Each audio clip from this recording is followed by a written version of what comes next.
Welcome to today's Explainer. We're diving straight into a topic that has actually been a part of human history for millennia.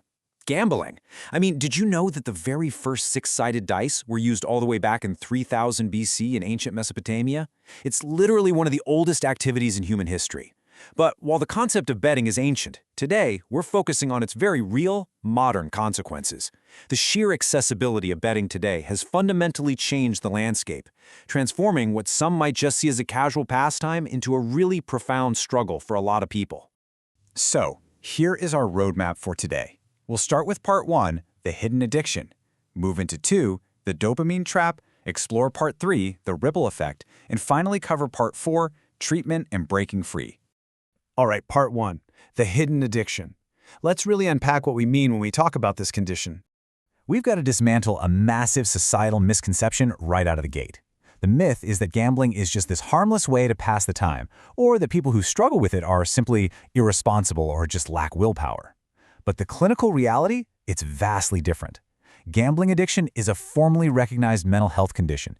It's deeply linked to underlying emotional issues, stress, or even other co-occurring addictions.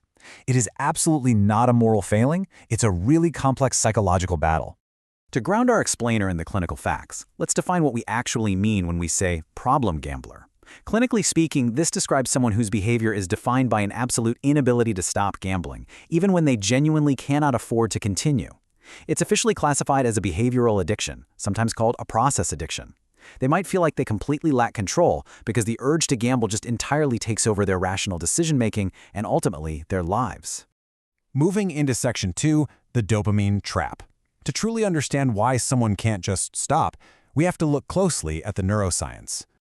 Let's break down the biological loop of this addiction. When a person places a bet, the anticipation alone causes a massive release of dopamine. That's the neurotransmitter that stimulates the brain's reward system, creating a really powerful thrill or high. Now here is the absolute craziest part of this. Scientific studies have proven that your brain triggers this exact same neurochemical dopamine reward even when the bet is lost. Over time, with frequent gambling, the brain actually adjusts to receiving dopamine this way. That means it literally craves the act of gambling just to feel normal, trapping the person in a compulsive cycle, entirely regardless of financial ruin. Okay, Part 3, the ripple effect. Understanding that biological trap naturally leads us to the profound, personal, and financial toll this takes. To put the sheer scale of this into perspective, think about this number. According to data released by Public Health England, the UK gambling market generated a staggering £14.2 billion in profit in the year 2020 alone. That makes it one of the largest gambling markets in the entire world. There is an immense, highly powerful industry built directly around this dopamine loop. But here's what's genuinely shocking: the contrast between the industry's immense wealth and the vulnerable demographics it affects. The youth gambling rates are startling.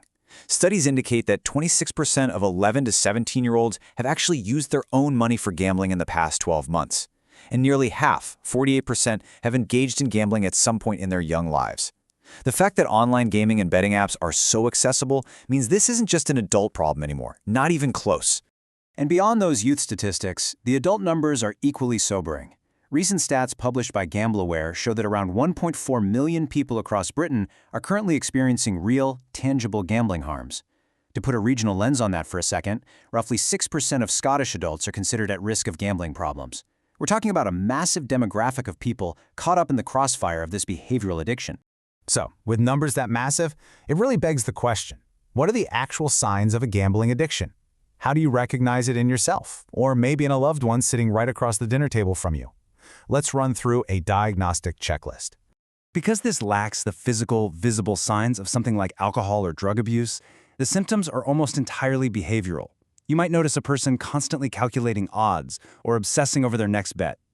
A huge red flag is chasing losses, basically increasing bets to try and win back what they just lost. Then comes the lying or secrecy about how they spend their time, borrowing money from friends or family without any logical explanation, and eventually total social withdrawal as the addiction just completely consumes their focus. And the psychological toll of all this is absolutely devastating.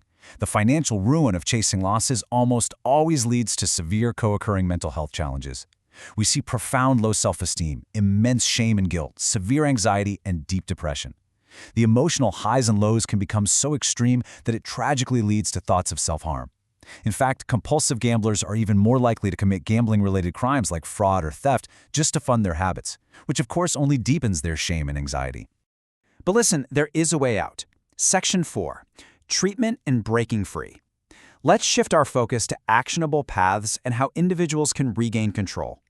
The absolute most important thing to take away from today's explainer is that help is incredibly accessible. You do not have to fight this alone.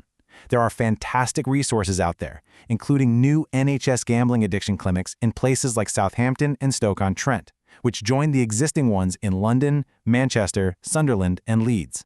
There are also private residential rehab facilities like the UK addiction treatment centers across England and incredible nationwide peer support groups like Gamblers Anonymous UK. If someone goes the residential route, what does that tangible treatment journey actually look like? Well, it begins with entering a safe inpatient rehab environment, which acts as a sort of detox from the accessibility of betting. Then, the core of the work happens through intensive psychological therapy. Finally, because rehab isn't some magical overnight cure, the journey relies heavily on aftercare and building really strong long-term support networks. The real heavy lifting happens in that middle phase with the therapy itself. There are two highly effective therapeutic tools used during rehab. First up is CBT, or cognitive behavioral therapy, which is often done in group sessions to help individuals practically manage that raw, immediate impulse to gamble. Second is DBT, dialectical behavior therapy, which usually focuses on the individual, helping them regulate those intense emotional triggers, the stress, the anxiety, or the depression that were actually driving the compulsion in the first place. We do have to be realistic about life after therapy, though. A survey by the Forward Trust found a 37% relapse rate in people struggling with addictive behaviors during the COVID-19 pandemic. This highlights a really vital reality. Recovery is a fragile process. A sudden crisis, isolation, or extreme stress can easily trigger a relapse. It requires ongoing vigilance and a dedicated, lifelong strategy. Preventing that relapse means realizing that recovery isn't just about therapy. It's about rebuilding a completely stable life. One of the hardest aspects is reestablishing financial security. Speaking with financial advisors or organizations like the National Debt Line is absolutely critical, so people don't try to desperately gamble their way out of debt. Furthermore, leaning on rehab alumni programs and active family support programs ensures that the individual remains anchored to a community that truly understands their journey and holds them accountable. We've covered the history, the hidden behavioral signs, the dopamine trap, and the very real paths to recovery. Now I want to leave you with this final thought. If you recognize these patterns in yourself or in someone you deeply care about, the time for silence has passed. What step will you or your loved one take today to break this cycle? Whether it's making a phone call, looking up a local clinic, or honestly just having a brave conversation, the path to breaking free starts with a single action. Thank you so much for joining me for this explainer, and take care.